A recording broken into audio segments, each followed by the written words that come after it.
It's a new piece. I'm on this thing right now where kind of like besides 99 poets. There's a lot of poets out here that like just talking about issues that first they have no knowledge of, and second of all that they're not willing to be a solution to help solve.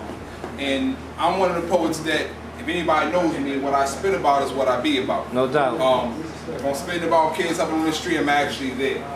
And there's a lot of revolutionary poets that ain't about. Yeah, you know. No matter what you heard on this stage tonight, understand that the revolution is not a poem. It's not held in line by 28 rules or set up between two margins. See, I've never seen the revolution take a bow and have a room full of spectators applauding. It's never schemed on rhymes or presented punctual punchlines. In fact, the only connection the revolution has is configured diction that it was born from the word tired. Of being distressed, overworked, worn out, and frustrated. Like so many of my sisters are frustrated because their deadbeat baby fathers don't bother. All they do is create little boys to play with toys that lack a progressive positive influence, who then become big boys playing with rags, hanging out in back pockets, crying along these street corners. So now their tears become libation for lost years.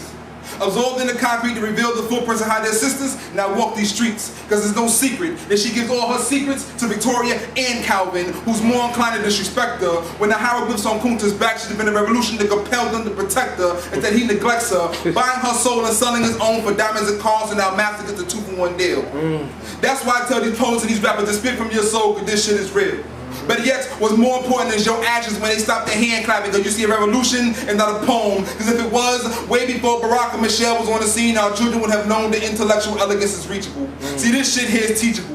But poets gotta walk through the words they spitting through. Because it doesn't matter how many degrees you reach for, that just becomes your degree of separation, your disconnection from your people. If you don't let them know these hymns you spitting from your soul is spiritual. Because egos have permeated this oral tradition. Poets have become the equivalent of ministers preaching for skirts and not religion. So most of what you see on this stage is revolutionary. It's just well-written illusional commentary. I'm talking about verbal cinematography. Poetic minds trapped behind the moving bars of capitalism. So what they spitting for is commissary.